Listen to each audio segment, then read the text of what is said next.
चमोली जिले का दूरस्थ गांव डुमक कलगोट, जिस गांव में जाने के लिए 20 किलोमीटर खड़ी चढ़ाई पार करनी होती है, जहां के लोग आज भी अपनी मूलभूत समस्याओं से जूझ रहे हैं।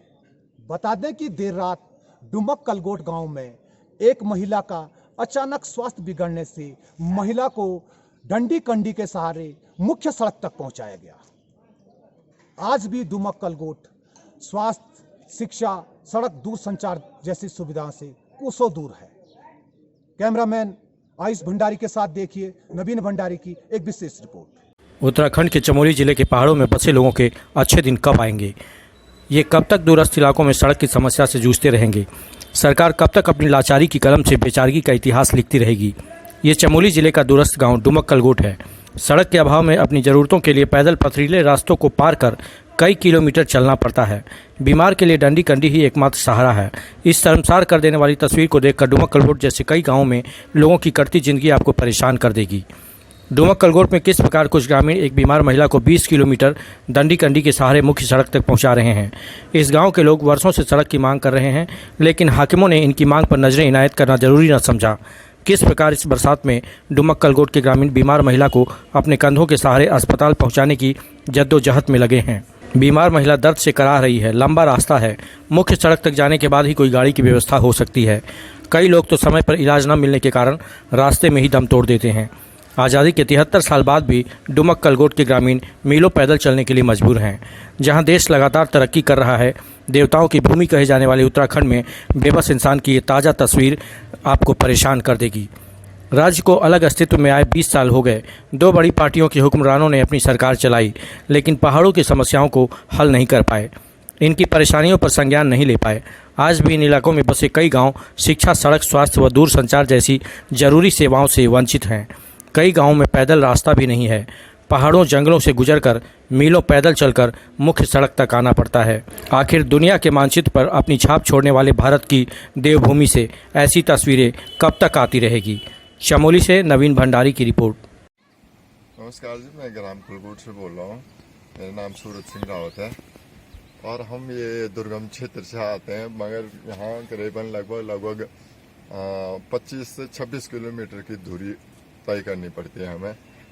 और कभी कभी तो हेलंग से भी रोड टूट जाती है, तो वहाँ से भी लगभग 30 से 35 किलोमीटर की दूरी बन जाती है। तो बड़ी मुश्किल उठानी पड़ती है हमें। अभी रोड की हालत तो काफ़ी ख़राब है। शासन प्रशासन अभी सभी सो रखे हैं। इन पर कब उम्मीदें जगेगी, हम भी इन पर उम्मीद लगा के बैठे हुए हैं।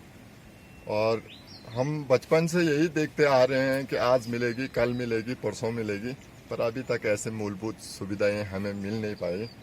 और यहाँ पे जो हमारे ग्रामीण लोग हैं उनके लिए काफ़ी समस्या का जुझारू तरीके से उठाना पड़ता है।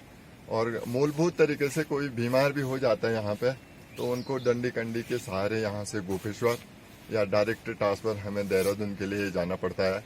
उससे ऊपर तो नज़दीक ही हमें कहीं अच्छी मूलभूत सुविधा भी नहीं मिल पाती है। और हम सारे ग्रामीण लोग ये भी चाहते हैं कि हमें ये मूलभूत सुविधा कहीं निकट ही मिल जाए, तो उसमें काफ़ी हमें बेनिफिट मिल सकता है। लेकिन शासन प्रशासन इस चीज़ पे तो कभी सोचता नहीं है।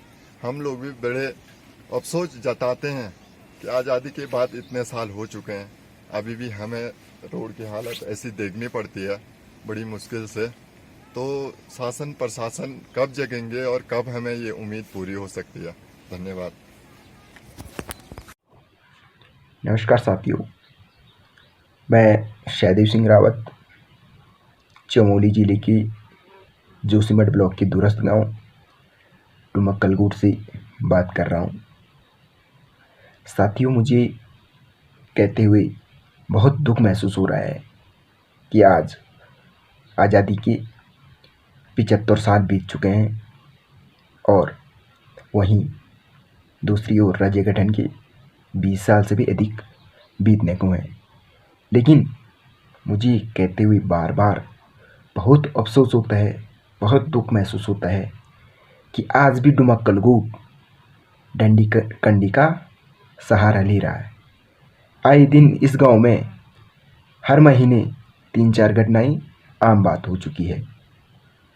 लगातार इन 75 सालों में जब भी डुमक्कलगुट के ग्रामीणों को मतदान करने का अवसर मिला, लगातार क्षेत्रीय जनता ने विकास के नाम पर सरकार को वोट किया है, लेकिन बदले में जनता के साथ लगातार छलावा किया गया।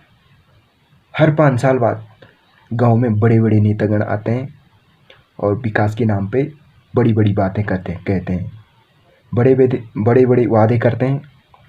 कहते हैं कि इस बार घोड़े में आए, अगली बार गाड़ी में आऊँगा, लेकिन अफसोस के साथ कहना पड़ रहा है कि वो अगली बार घोड़े में तक नहीं आते हैं। मैं शासन प्रशासन से बार बार गुहार लगा चुका हूँ और पुनः गुहार लगाता हूँ कि आप डुमक्कलगुट को दूरसंचार, सड़क जैसी मूलभूत समस्याएं से निजात दिलाएं।